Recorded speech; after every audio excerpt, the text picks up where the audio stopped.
السلام عليكم ورحمة الله وبركاته. معاكم المهندس حاتم النجار، Executive Manager وبورد ممبر في Saudi Scientific Society for Biomedical Engineering. اليوم عندنا ويبينار مقدم من شركة سيمنز هيلثنيرز، مشكورة بالتعاون معنا في تقديم عدة سلسلة من الويبينارز. يقدمها اليوم المهندس أنس مصطفى الحلاق.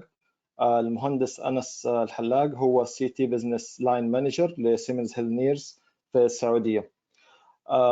قبل ما نبدأ وننقل الميكروفون للمهندس أنس، أحب أقول لكم إنه الكنترول بانل اللي عندكم في خانة فيها الكويستشنز، فأثناء المحاضرة ممكن تكتبوا الكويستشنز حقتكم، وبعد المحاضرة إن شاء الله المهندس أنس حيجاوب على أكبر قدر ممكن حسب الوقت المتاح. بخصوص بعد الويبينار إن شاء الله كمان حنرسل لكم إيميل من الجمعية في رابط للتسجيل للراغبين اللي يكون عندهم شهادات حضور attendees certifications، حنطلعها احنا ان شاء الله. حتكون ان شاء الله متاحة عندكم في حسابكم في موقع الجمعية خلال 3 إلى 5 أيام من الآن. يعطيكم ألف عافية. احنا حنبدأ الآن مع المهندس أنس. طبعا المهندس أنس حتكون الويبينارز هذه باللغة الإنجليزية بالكامل. الأسئلة ممكن تسألوها باللغتين، باللغة العربية أو الإنجليزية، ما في مشكلة. يعطيكم ألف عافية. مهندس أنس، أنا make you as a presenter وتقدر تفتح المايك تبعك الآن.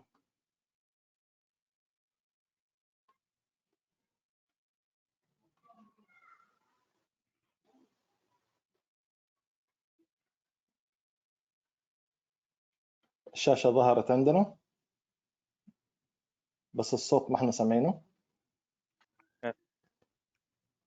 أيوة سامع. الشاشة تمام؟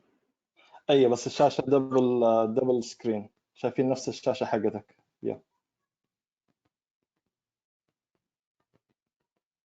يس تمام كده أحسن؟ تمام مزبوط. تفضل مهندس أنس. طيب،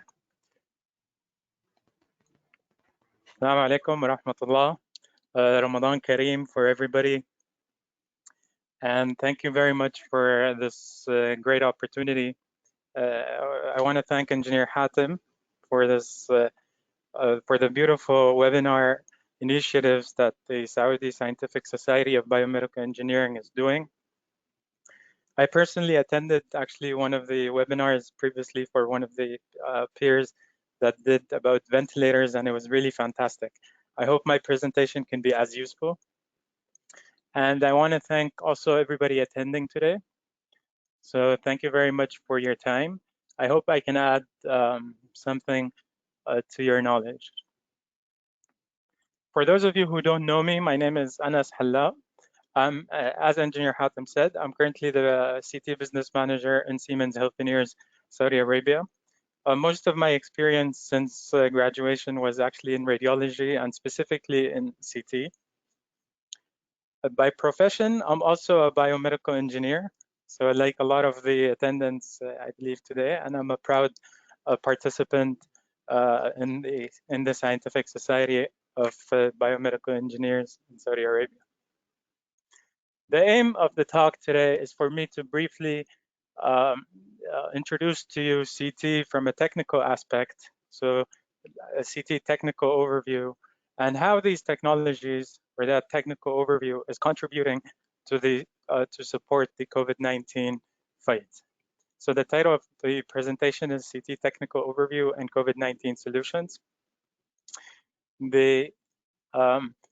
I will start. This is how the agenda is looking like. We'll start with an introduction, and I'll also shed some light on the history of CT. And then we'll also touch base on some of the technical components. Of course, the technical components in a CT are numerous, hundreds or maybe thousands, but of course, we'll just mention the really top 3 important technical components just for everybody to be on board and on the same page before we go deeper into the core topic, which is the clinical applications and how computed tomography is supporting the fight against COVID-19. At the end, there will be a questions and answers session. I will answer your questions, or let me say I will try to answer your questions at the end of the presentation, but feel free to ask your questions at any time. As Engineer Hatem said, the question panel is open. I will review them at the end.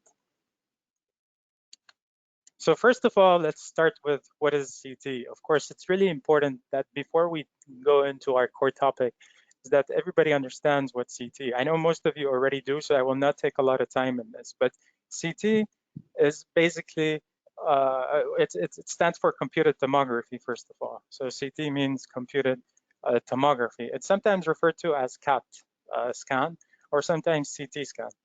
CT combines a series of X-ray images taken from different angles around your body and uses really high power computers to process and create cross-sectional images.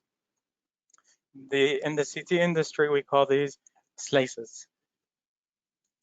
And in the CT, of course, you can see here that there's the gantry, and there are some highlights on the technical components, but I will touch base on that later.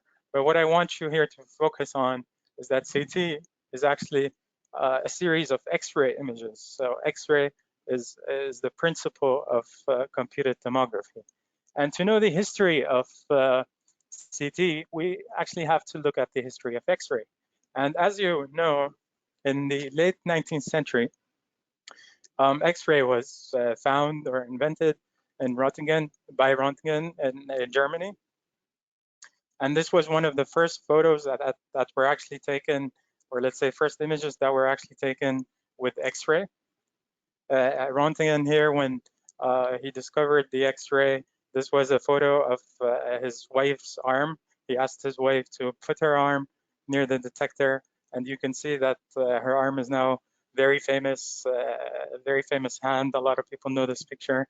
And you can see that on the fourth finger here, there's the wedding ring. So this was a huge thing in technology, actually, and which led Röntgen to be the first one to be earned the Nobel Prize in physics. Of course, as we said, the computed tomography, from its name, is based on a lot of computers. So in the early 19s, of course, there were no computers yet. So if we fast forward to the 70s, when the computer and the IT evolution started happening, this is when CTs showed up.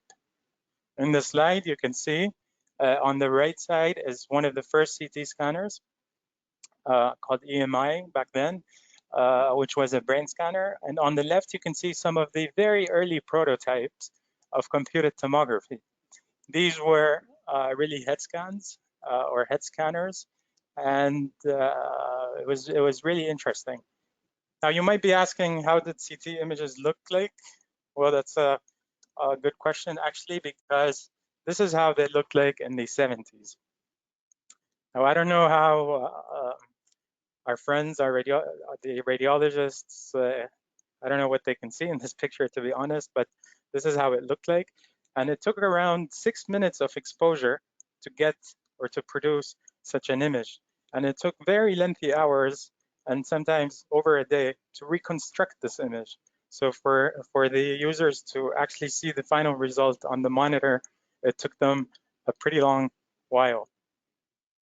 This is a head CT scan, just in case you're wondering. And you're supposed to see the brain in this image. Of course, the IT evolution kept picking up. Computers were becoming faster, and this is why 10 years ahead, in the early 1980s, CTs also picked up with that evolution, and they started becoming more important and more beneficial. You can see that 10 years ahead in the 80s, the CT scanner started producing better images. And what needed 6 minutes in the 1970s would only take 1 minute in the 1980s. And you can also notice that the image is a little bit more differentiated. We can see, we can at least notice that this is a brain. We can even see the eyes, and it was a really good milestone in CT. Of course, the resolution was also enhanced. So this was a 256 by 256 pixels, which was a really good innovation. Development slowed down now till the late 80s. There was nothing much in computed tomography until the late 80s when the Slipring was introduced. On the right side of the slide, you can see the Slipring. This is a very important component in computed tomography. Now, what used to happen before the Slipring is all the components inside the gantry, inside the CT scanner, were connected with cables. And these cables had to rotate around the body. Of course, when these cables rotated around the body, they would jam. And then they would have to go back to their original spot and then do another rotation. When the Slipring came, it gave the possibility of continuous 360-degree rotations of these components because we're not using the cables anymore, we're just using the Slipring. And this introduced a whole new generation of computed tomography and new applications of body scanning and different applications. Now, fast forward to today, actually, this is what you can get from a CT scanner. You see these images are super detailed, super beautiful. You see on the left that this is a cardiac image and more angiographies in the middle and a very detailed pelvis scan on the right side of the slide. Not only can you see the heart, but you can actually see details like stents or catheters, and you can see coronaries, which are really important and beneficial in the health and well-being of the patients. And just to put it into perspective, an image like the one you see on the left for the heart takes less than half a second. So maybe even a lot less than that, but sometimes 0.2 seconds or 0.3 seconds. It's really great what CT scanners can do right now. If we jump into the technical components and overview, I just put these two images of CT scanners next to each other. This is the first prototype from the 1970s. And on the right is one of the recent CT scanners that has been relatively very new in the industry. You can see that the old CT scanners did have this gantry or this donut-shaped item, and then there's the patient table. And basically, I think this is the only similarities you can possibly find between these two scanners. Everything else is completely different, and as you see right now here. When you look at a CT scanner from the outside, you notice many main parts or components. The big part here, which sometimes referred to as the donut, is actually called the gantry. And the gantry over here is, just for your reference, just a little information and facts.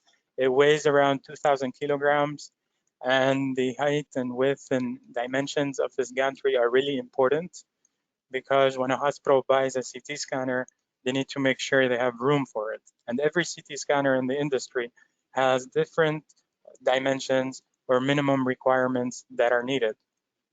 So the dimensions of this component is really important. The panels here on the side of the gantry, in the recent models, of course, these are touch panels. If you see the older models, there's fixed physical buttons. The touch panels or the panels in general are responsible for helping positioning the patient. So a user, which is the technologist or the technologist user, would come up to the panels and start positioning the patient up and down, inside, outside, using these panels. Another very important aspect in CT is the gantry opening. So it's the distance from here to here. It is how much is the opening in centimeters. And this is really important, actually. Usually, a bigger opening is better. I'm saying usually because this really depends on a lot of other technical factors related to the power generator and to associated components, which we will not go into details. But just to keep it short, I will just say that the bigger gantry, the better, most of the times. And a bigger gantry, if associated with the proper aspects and technical components, would give more patient comfort and patient experience when scanning. It would also make it easier for the user to position the patient freely. And if any positioning devices were put on the patient, then they would also help them with the bigger gantry. Again, for your reference, in the CT industry in general, this gantry opening can go up to 82 centimeters in diagnostic imaging. And there are some special CT scanners used for radiotherapy where gantries go up to 85 centimeters and sometimes 90 centimeters. So that's the biggest there in the CT. In general, the average would anything between 70 and 80 is good. It's very good. So the one of also very important factors is the table. So patient table, sometimes referred to as patient couch by other vendors. So the parameters that are important in the patient table are actually the weight it can carry. So a normal table would hold up to 200 kilogram patients. So if a patient that is 200 kilograms, they can lie on the table and the CT scanner would perform that scan very well. It can also be upgraded if there is a hospital or a center that deals with even more obese patients. Then there's also a 300 kilogram table. A table moves inside the gantry and outside. It also moves vertically, so it moves up and down. And this is all related to positioning and other clinical protocols related to the scan. The CT scanners right now are really empowered with artificial intelligence. Of course, you know that artificial intelligence is a topic that's really pressing on us, and every industry in the world is now introducing artificial intelligence. And of course, medicine and healthcare technology are one of the pioneers in this domain. In CT specifically, there are already a lot of artificial intelligence solutions. These solutions help the users and radiologists, and of course, don't take their job. It just helps them do their job faster and quicker. Last but not least, if you look at a CT from the outside, is what is called the positioning camera. Now, this is very, very new. This is like one of the latest technologies introduced in computed tomography. It helps correct the patient position and positions the patient perfectly on the table with no error. If you look at it from the inside, so there's the patient is inside on the table. And from the outside, I mean, you can notice, as I said earlier, there are a lot of components, but probably what you need to know is the X-ray tube, filtration, and the detector. Of course, there are so many components, but these are really important to at least touch base really quickly. The tube so the CT tube greatly affects the image quality. This is a very critical component that can make a CT scanner good or bad. And it can actually differentiate between scanner X and scanner Y. A tube is important because it deals with how much X-ray beams are coming out. And not only how much X-ray beams are coming out, but the energy of these X-ray beams. So for example, if you're taking images of a bony structure, then you would require definitely higher energies than soft tissues. And this is all related to the tube. Other parameters in the tube, like cooling and dissipation and focal spot, are extra details which we will not jump into right now. But in brief, tube is to produce the X-rays. So there's a cathode and an anode, and then the X-rays that come out. Of course, when the X-rays come out of the tube, you need a detector to detect them. And that's why the detector and the tube are the two most important factors in computed tomography. And they're actually the difference between a scanner can basically boil down to a tube and a detector. So if you change the tube, if you change the detector, you're basically changing the CT. The detectors, on the other hand, if you see my slide, on the right side, on the top right, this is a photo of an old detector, actually, maybe a 20-year-old detector. If you look at it on the left side, this is a very recent detector. Now, you might think that they did not change so much because from the outside, they look almost the same. That's true. They do look almost the same from the outside, but from the inside, it's totally different. And this is why it's different. Inside these tubes is what we call, or what's called in the industry, detector elements. Now, the photo here, the detector element on top belongs to the older detectors. You can see that there are electronic components such as transducers, resistors, capacitors, right next to each other. Now, you know from an engineering perspective that when you put a lot of components, electrical components next to each other, what happens is what's called a crosstalk. So a lot of electronic noise in that circuit. The newer detector or the newer detectors use more like an integrated printed board element, which really increased the sensitivity of the detectors and minimized noise to almost nothing. And just for your reference, by the way, just a little information on the side, a normal CT detector now, an average CT detector would have approximately 50,000 detector elements inside. So detector elements are really important. They're basically what makes up for the detectors. Just one last point I want to mention with regards to detectors. Maybe a lot of you heard the word 64 slice CT scanner, or 16 slice CT scanner, or 128 slice CT scanner. So there's a lot of like it's almost categorized by the numbers of slices sometimes, and numbers of slices or channels, sometimes called, is a detector parameter. So the more the slices, the bigger the detector. Smaller detectors have smaller slices. And then the last topic I want to talk about from the technical perspective is filters. Filters, by the way, is really important because it reduces it reduces the exposure patients get. So you know that one of the problems or one of the side effects of CT is the dose. And now it's a very trending topic everywhere in the world, in the industry, with all the vendors.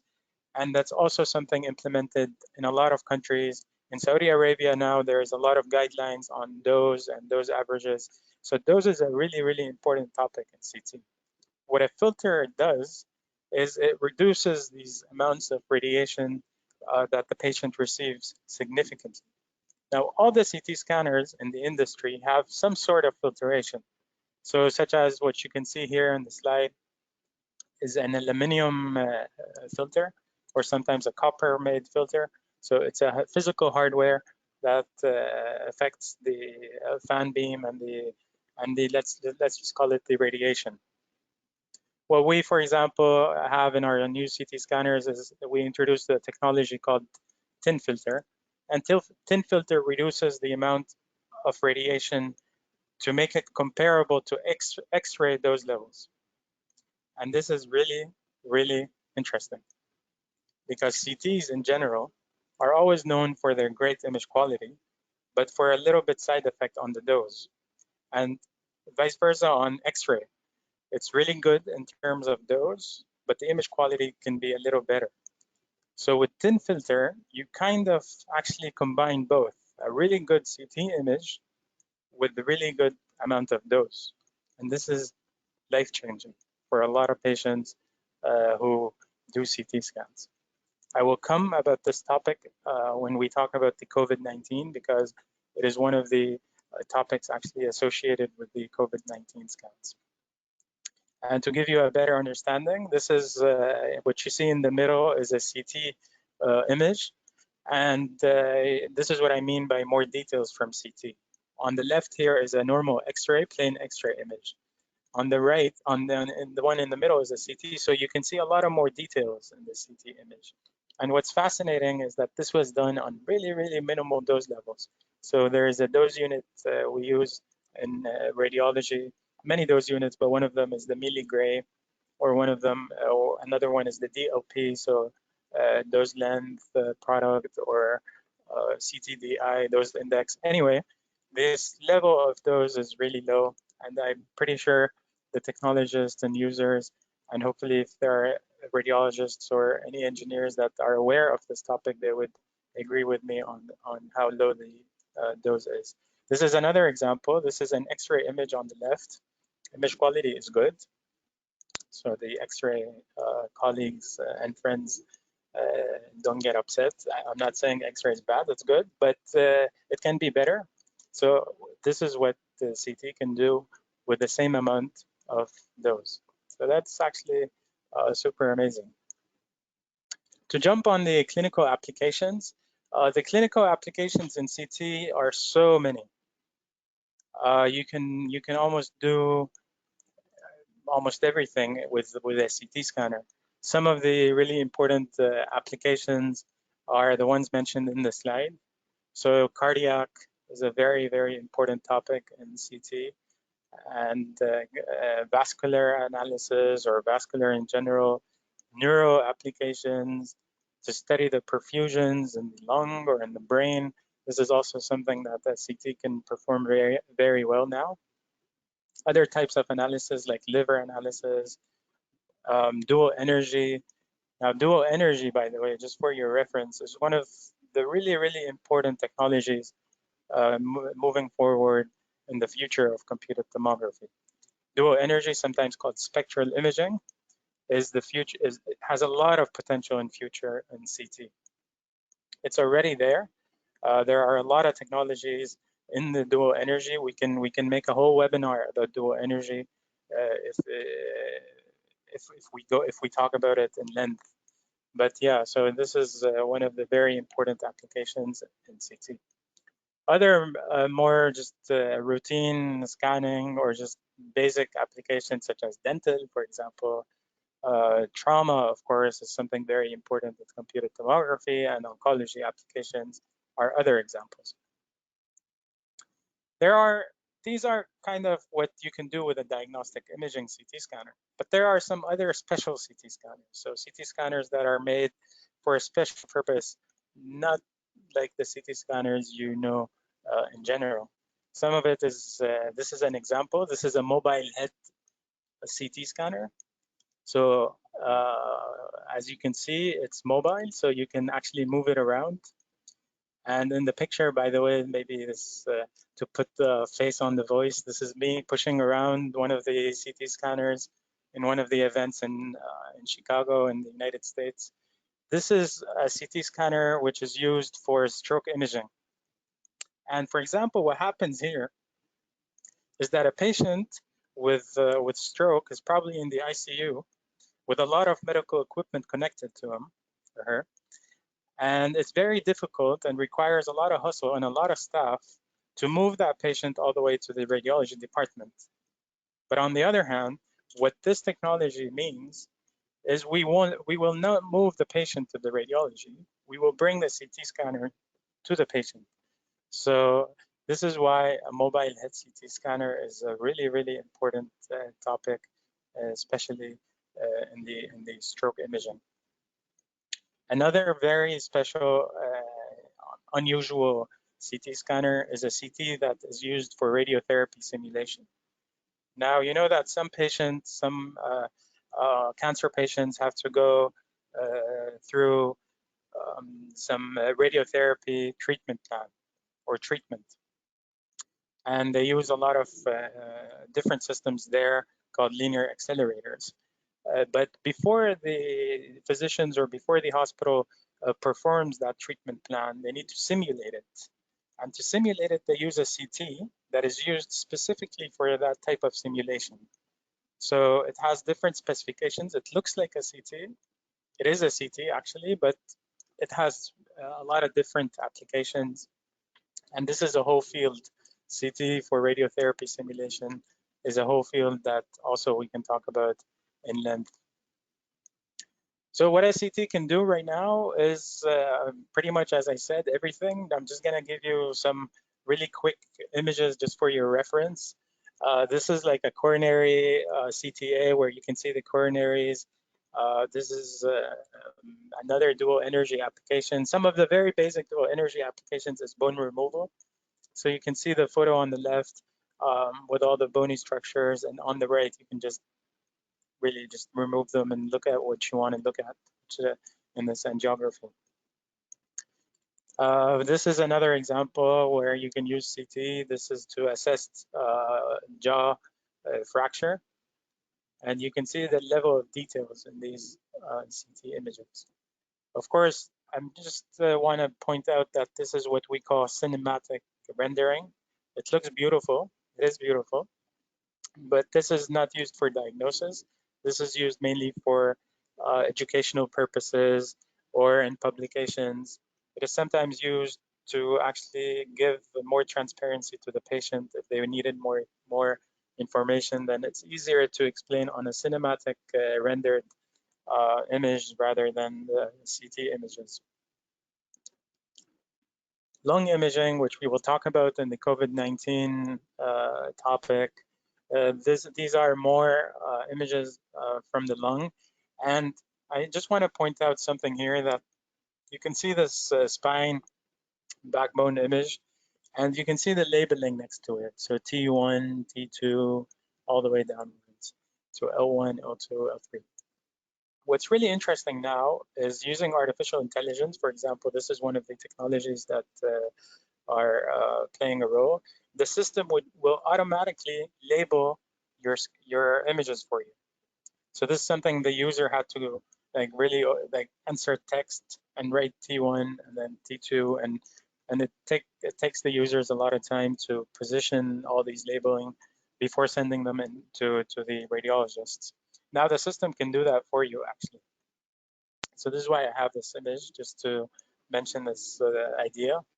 CT for abdomen, for example, you can see the huge level of details, really, really nice. Thoracic, pelvic imaging, also another CT application. Evaluation of fractures using the tin filter, which we talked about. Very, very low dose and great image quality to assess the fractures in this hand. Now, again, cardiac, I'm just pointing this out because I want to actually grab your attention to something that I didn't mention before. Now, this is an image of a cardiac that was beating at 117 beats per minute. That's a lot. That's a very fast beating heart. And CTs are now so powerful that they can even capture that very, very fast moment. When the heart was at 117 beats per minute, the CT scanners would still be capable of producing very, very nice diagnostic imaging. And again, cardiac is important, and we can talk so much about cardiac, but it's really important to keep in mind that computed tomography has really revolutionized in the CTA or the cardiac coronary applications. The last clinical application I want to put a spotlight on is this one. This is a colonography application. So it's like an endoscopy, but it's non-invasive. So the radiologist can really fly inside this colon and see a first-man view of what's inside the colon. And this is used to detect the polyps, such as, for example, you can see something here. The CT scanner will automatically point it out. So that's beautiful. And with this last clinical application, I think this finishes my first topic in the presentation. And now we jump into how CT is supporting the COVID-19 fight. Very interesting topic as well, now that everybody's on board and everybody is briefed about CT. Of course, you know that COVID-19 on December 2019, the World Health Organization was informed about this outbreak, and they defined it as a pneumonia of unknown cause in Wuhan, China. COVID-19 has spread to so many countries and represents challenges for all healthcare systems, almost all healthcare systems around the world. And we will discuss how CT supports the COVID-19 fight. We've all been overwhelmed by the amount of information we're receiving about COVID-19. And I think everybody of us is either directly or indirectly affected by this outbreak. Around the world, as of yesterday, the cases were around 3.3 million, which really means that a lot of people in the world, everybody in the world is affected by this. In Saudi Arabia, as of yesterday, also there were approximately 25,000 cases. Now, just to make a little side note that there is a current pandemic, of course, and there is a CT scanner that's going to support. But there are also the non-COVID-19 imaging. So just to keep in mind that patients with diseases or patients that need to go surgeries or operations are still coming into the hospital. So the CT is still doing what it has to do in addition to the COVID-19 related imaging. And this is one of the reasons why the healthcare is challenged because of this infections and the contaminations and how to sterilize the CT scanner. Of course, I will talk in my presentation about the COVID-19 related imaging. So this is in a patient pathway. This is what we call a patient pathway. A patient comes and only through molecular lab test is diagnosed positive for COVID-19 coronavirus. Now, in the prognosis and therapy and follow-up, to know how severe that infection is or how to treat it, and then when recovered, you want to follow up and make sure that the patient is totally recovered. That's where CT plays a very important role. So a lot of clinical cases and a lot of clinical publications were released regarding the use of CT in COVID-19. It's a debatable medical argument that's happening right now. Some studies indicate very high sensitivity of CT scanners in this fight, and therefore claim that it's one of the very important tools. Other studies are still debating whether whether it should be the first or the best solution, but that's a clinical argument that I would leave for the clinical fellows and the clinical colleagues who definitely know a lot more than me in that aspect. But what's really important to mention here is that a CT would bring super high resolution images of the lung. And why is that important? Because this is a CT lung image. On the left, you can see that this is a healthy lung. So there's nothing actually. A healthy lung CT is almost all black, and you can't see anything suspicious. Just for your reference, by the way, just to understand the picture, this is the heart, and left and right lungs.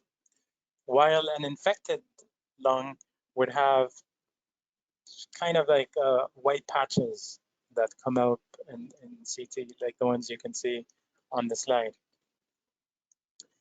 For here, this is actually another example. This is from a COVID-19 patient from China. And you can see that the images here are, so there are two series of images. The first group of scans, group A, were taken on January 7, so 5 days after the patient started displaying symptoms.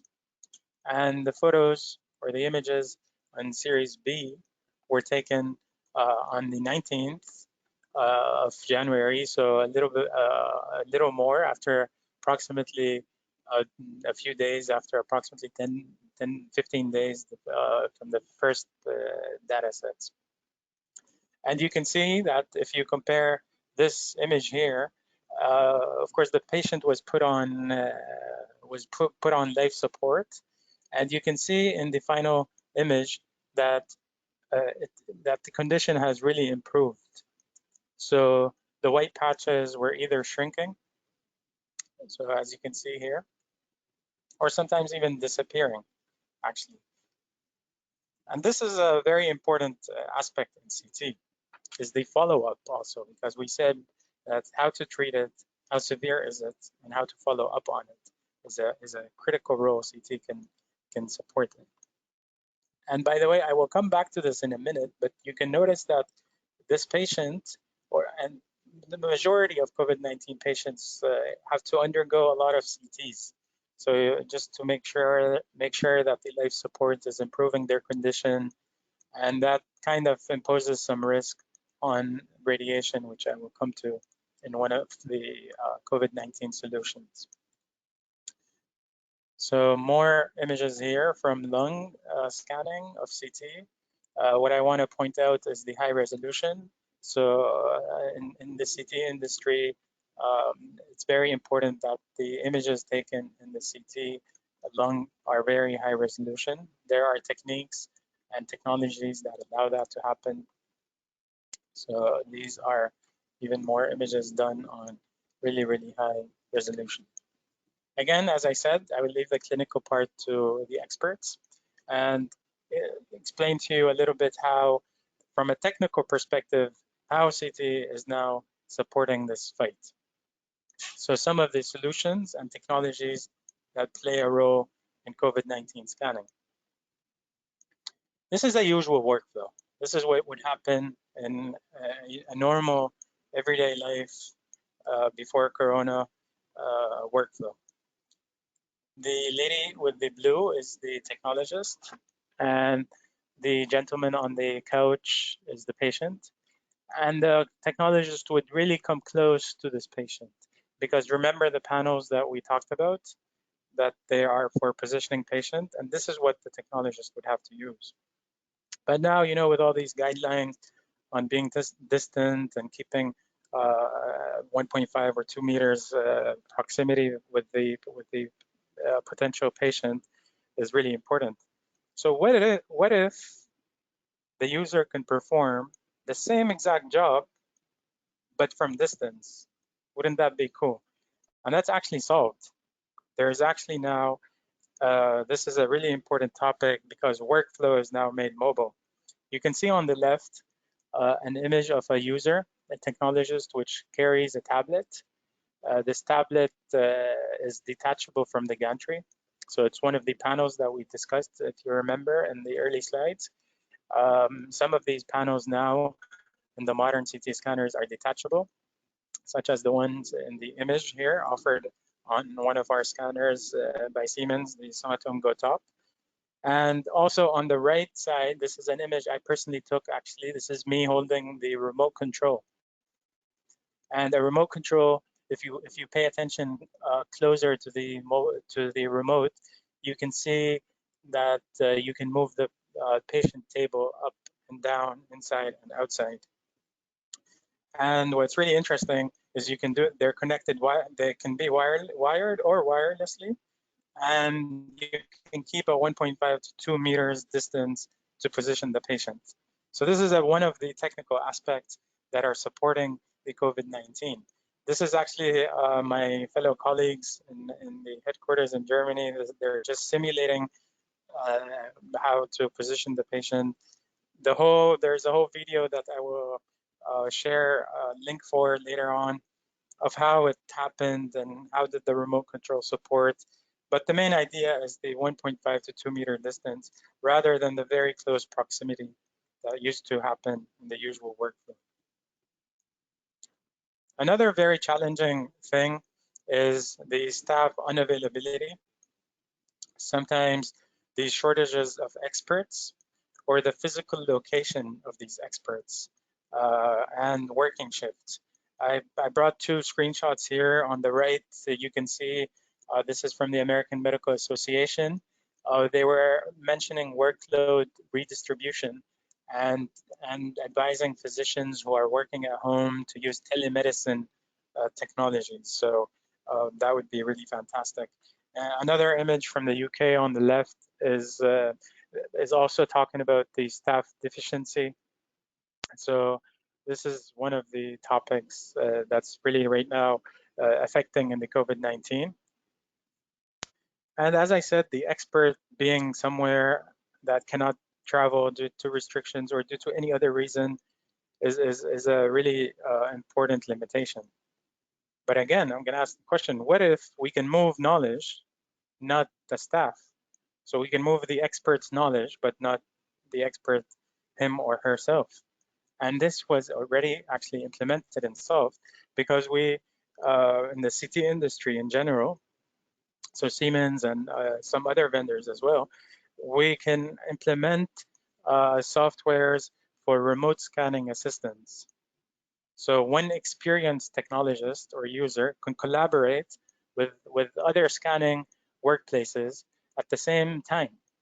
They can talk together with using audio or video, and they can even chat together.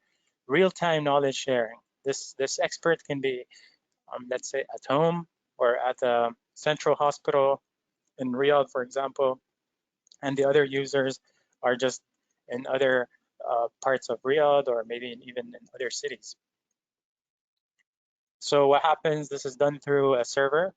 Of course, we take into consideration the cybersecurity and the IT privacy of data into consideration. And this is how the exchange would happen. Another solution that is now on the table is a centralized place, so kind of like a command center with the experts that are supporting an entire network of hospitals here and there. You can connect a lot of scanners on this tens and maybe even 100 scanners on this centralized network. So experts don't really need to be everywhere, but can share their knowledge everywhere. And this is a very supportive role that the CT is doing from a technical aspect in COVID-19. If you remember the images from the patient that had to come and go, and they wanted to check if the infection was getting better or worse, or the patients in general with COVID-19 come with a lot of, they have to come frequently to these CT scanners. So scanned in the beginning, and then follow-up, and then another follow-up. And I read some clinical studies that say that there sometimes reaches 5 scans or 3 to 5 scans for every single patient on the CT. Now, with all due respect to CT is beautiful, of course. I personally love it, but it has the side effects of this radiation exposure. And if a patient is coming for COVID-19 follow-up on a very frequent basis, then this is really alarming. What can CT technology bring in that sense is all the dose reduction technologies. Dose reduction, again, I cannot stress enough how important this is.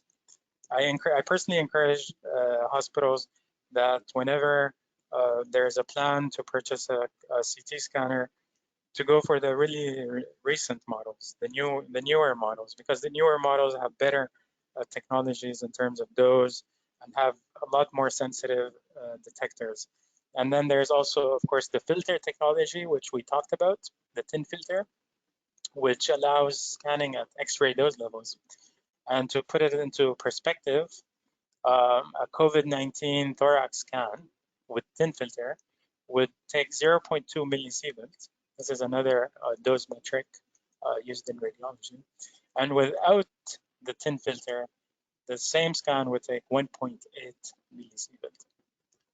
Now, this is 10 times almost more than with thin filter. Now, imagine that patient has to come more than once. That's a lot of radiation. So these technologies also, from a technical perspective, are supporting the COVID-19 fight. On one last note, last topic, is another very interesting solution that the CT industry is now providing, what we call mobile installations. So they can be on trucks or containers. And what I mean by that is something similar to this. You can see that this is a truck, and this truck has a CT scanner inside, and in the back is the hospital building. Why do we do this? Or why do hospitals even think about that? Well, for a lot of benefits. First of all, it provides much faster access to CT, and it's a temporary setup. So when you have very high flow of patients, this can be a really good solution. It's a very quick installation. So in general, with CT scanners, when you want to install a CT scanner, you have to prepare the room and do a lot of site preparation. So which takes a lot of time. This is, more like a plug and play kind of solution where the CT scanner is already installed inside the truck, and which is really interesting. Another interesting thing in this truck solution is the ability to relocate the scanner. So suppose, for example, we have a hotspot in one of the cities with a lot of patients, the numbers are surging up, then you would have that truck there. But when it improves and the hotspot moves somewhere else, then you can just basically move the CT scanner there, and which is really helpful. Most importantly, it separates the CT from the main hospital. So if you have a patient coming in, which can potentially be a COVID-19 positive patient, when that patient goes inside the hospital, walking through all these hallways and going all the way to the radiology department, then there's a risk of infections or spreading infection everywhere. I know healthcare centers and are doing a lot in that regards to minimize that risk, but there is still a possible risk. So if you separate the CT scanner and put it outside, then that would be a really, really beautiful solution in COVID-19. And this is actually happening in many places around the world, including Saudi Arabia. This is another solution, which we call the container solution. And it's basically a CT scanner inside a container.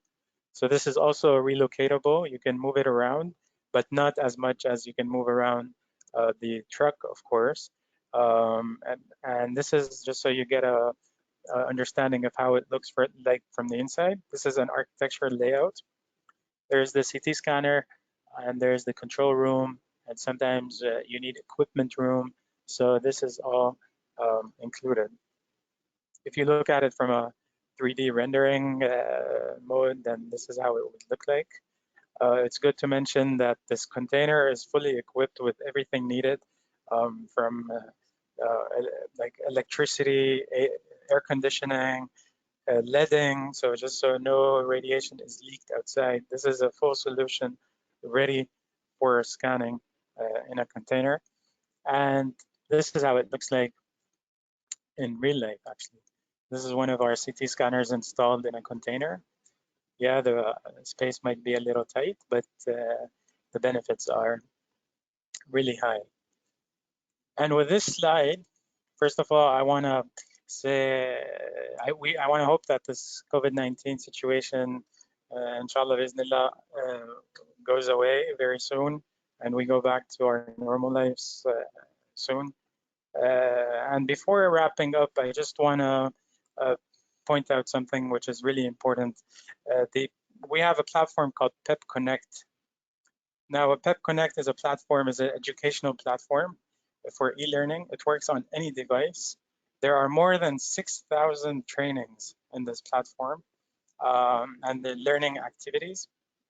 There are approximately 30,000 users using PEP Connect. It's free of charge, and it can work on any of your devices. So I really encourage you, or anybody curious to know more about CT, to really, not just CT actually, but to know anything about imaging, to really visit this platform, which is a really, really valuable source. If you open PEP Connect, what you get is this dashboard. So if you click on Explore PEP Connect here, you get even more details, and then you can dive deeper in whatever topic you want. So if it was in medical imaging or any other application, there are, as I said, 6,000 trainings you can really benefit from. This is the link. I encourage you to take a screenshot or something, but we can also send you this link, or you can just simply type on Google PEP Connect and you'll get this slide.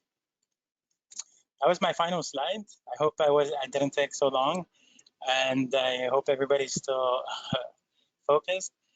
Thank you very much for your attention. We have, of course, the questions and answers sessions, but in case there is a question that I couldn't answer right now, then I'll get back to you through the Saudi Society of Biomedical Engineering, or you can always connect with me on LinkedIn. I'm available there, and you can follow all the new news in CT. Thank you very much. Thank you, Engineer Anas. Thank you very much for this informative presentation about CT scan and very important applications in medical field, especially in this situation of COVID-19. مهندس أنس we have عندنا صراحة بعض الأسئلة. I believe إن عندك في الكنترول بانل طلعت عندك التابس حقت الكويستشنز. Yes. Maybe we can have just 5 minutes more I assigned actually some questions directly. You can just تقدر تكبر الquestions هذا عندك.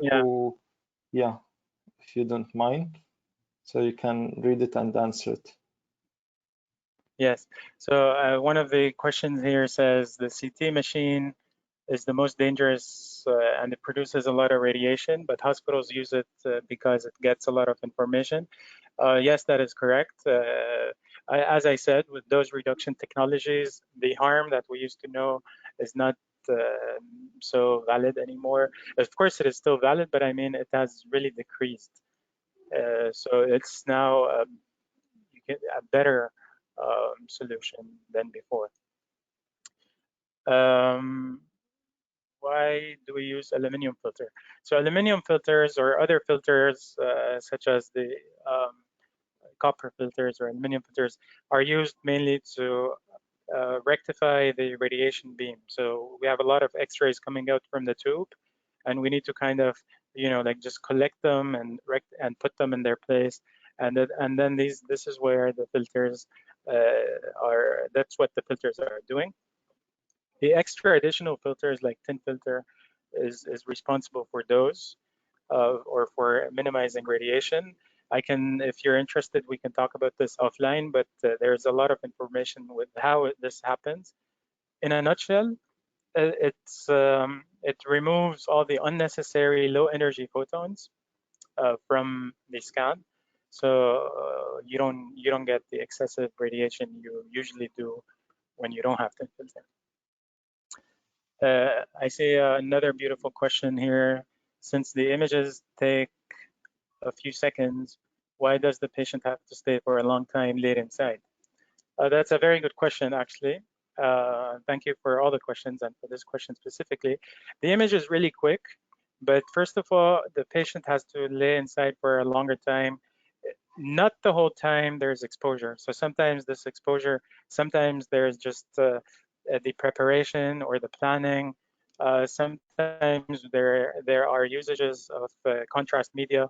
So the patient is injected with some contrast and you have to wait till that contrast reaches the region of interest. Sometimes the users wait to reconstruct the images just to make sure that the scan was done correctly.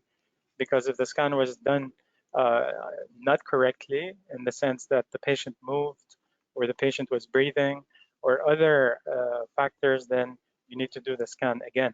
And this is why sometimes the patient has to wait till the user really confirms that it's good and they can send it to the radiologists. So these are some examples. Will they reach a zero side effects from the radiations in the future, or at least be lessened? Another beautiful question, actually. Yes, I don't know actually if they can reach zero side effect. Maybe if as long as we're using X-ray beams and the principle of X-ray is still there, then probably we can lower this, the side effects, but not remove them, because X-rays would still have that that side effect.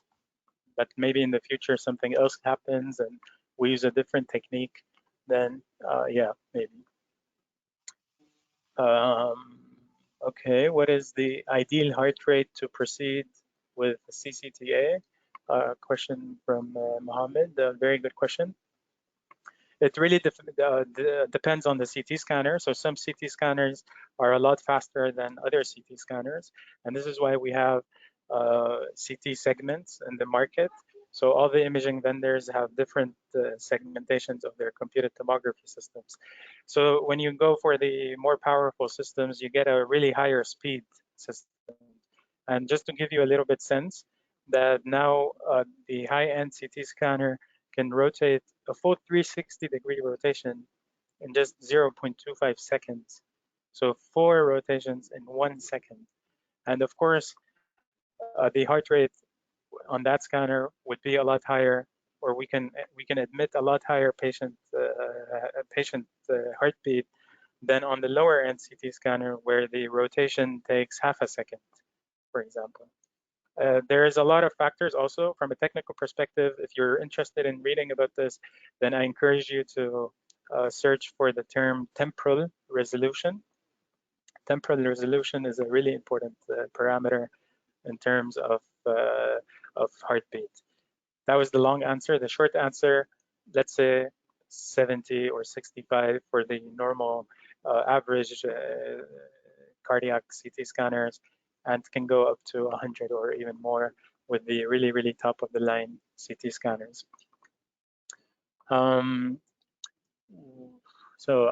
Another question here. There are a lot of questions, actually. They're all beautiful questions. I'm trying to pick them all, but yeah. So is it that we have a question here from Latifa? What is the reason behind the white spots in the image of COVID-19 patients? That's a very good question. I'm pretty sure I can answer this question shortly. In a short answer, it's because the increase of fluids. So just like pneumonia, pneumonia lung or something. So it's the fluids. I'm pretty sure the clinical staff can elaborate further on that. We have a question from Mr. Mu'adh Al-Madani. My question, what is the CBCT technology and what is the difference between half fan and full fan image? So CBCT is a different system. It stands for cone beam computed tomography, so cone beam CT. CBCT is used in more simple applications such as the dental scans or even the sinuses. So in the ENT departments or in the dentistry departments, that's where you would find the CBCT. The difference there is, of course, it's a cheaper machine, so that's number one. It doesn't do what a CT can do. So if you have a dental clinic, then there's no need, for example, to buy a CT that can do a cardiac scan, for example. Yeah, so it's just offers more flexibility. And there are different vendors that provide CBCT than the ones that offer the normal diagnostic imaging CT scanners. So here we have another question. There's a question that's actually missing. Cut, I don't know. Anyway. So that's a really good question as well. Thank you for the question. Is the container wall isolated to avoid the radiation leakage? So yeah, I think that what was meant is if the walls are really leaded, and yes, this is true. The walls are leaded, and the lead amount is based on the CT scanner. So for example, in the average CT scanners, you might need 2 millimeters of lead put on the walls. In some more powerful CTs, you would need to put like 4 centimeters of lead, but not to go into details. This is because they have guidelines. There's guidelines that the government and the ministry puts with regards to that. But yes, the short answer is yes. The container solution has lead isolation or lead lining. Yeah. So as you mentioned in the beginning, strong beam, but at the same time. So we have a question here from Afnan. Thank you for the question. Afnan is asking about the X-ray tube and the X-ray beams. She's saying that I mentioned in the beginning that the X-ray tube has X-ray beams, and the stronger the beam, the better. How is this possible if we want a strong beam, but at the same time use a filter to decrease it? Yeah, so that's actually A stronger beam does not necessarily mean that it's better, but a stronger beam would have its own applications. So for example, if you're doing obese patient, then you would require higher power or higher kilovolts, kVps, to penetrate the body. If the region of interest was bony structures, then also you would require the higher kVs. But if it's something else, then you don't necessarily need the higher beams. And how filter technology helps here is it's so in a nutshell, the filters, thin filters specifically, would remove a lot of the unnecessary radiation. So just deliver to the patient what is needed and not anything more or less in terms of photons or photon flux. So it will reduce the radiation. So same as if it was a strong beam, as you called it, or a lighter beam, then the thin filter would still have the same application. So we have a question from Matasan asking, is it possible to position the patient from the control room for those machines that don't have remote controllers, such as the Siemens Flash, which is Siemens Flash is a OCT scanner that is really good. Yeah. So thank you very much, Matasan, for this question. That's a really good question. To position the patient from the control room, you would require to use the normal control or console of the CT, but you cannot really position the patient on these old scanners, unfortunately. With the newer scanners, you have this remote control, the mobile workflow, and with the older models, such as the super great Siemens Flash, actually one of the best CT scanners that Siemens ever introduced, there is not the mobile workflow. So no, you cannot do the positioning from far away. So we have a question here from Nejla asking me to elaborate more on dose reduction and why isn't it implemented even before COVID-19? Well, dose reduction is really important. Dose reduction is actually now what the CT industry is changing. The CT industry in the current time is really taking very high steps in terms of dose. And probably a lot of the research and development happening in the CT industry in general is in the dose reduction technologies. It was already a valid case before COVID-19.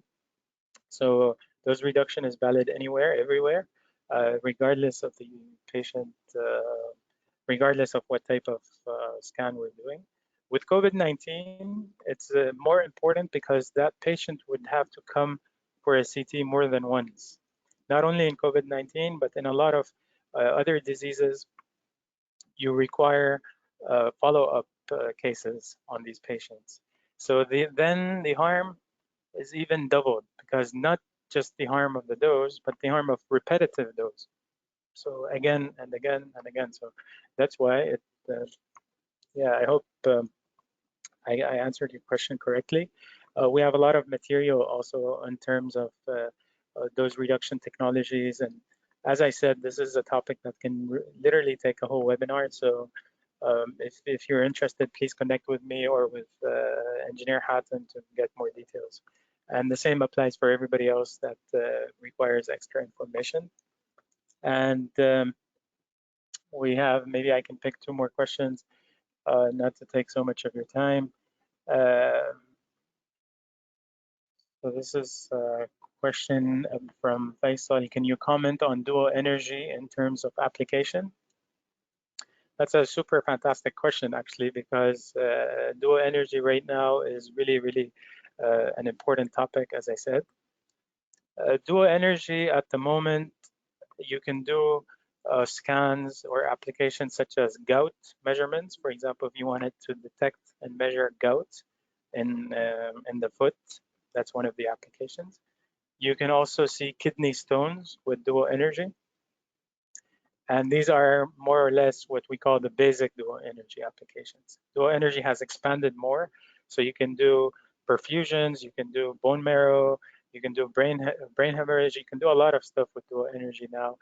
And again, this is a really important thing right now in CTs that we can talk a lot about.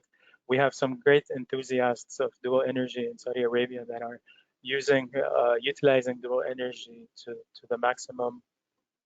I want to highlight one of the really great doctors, Mohammed Fahim from National Guard, who's a really pioneer in dual energy.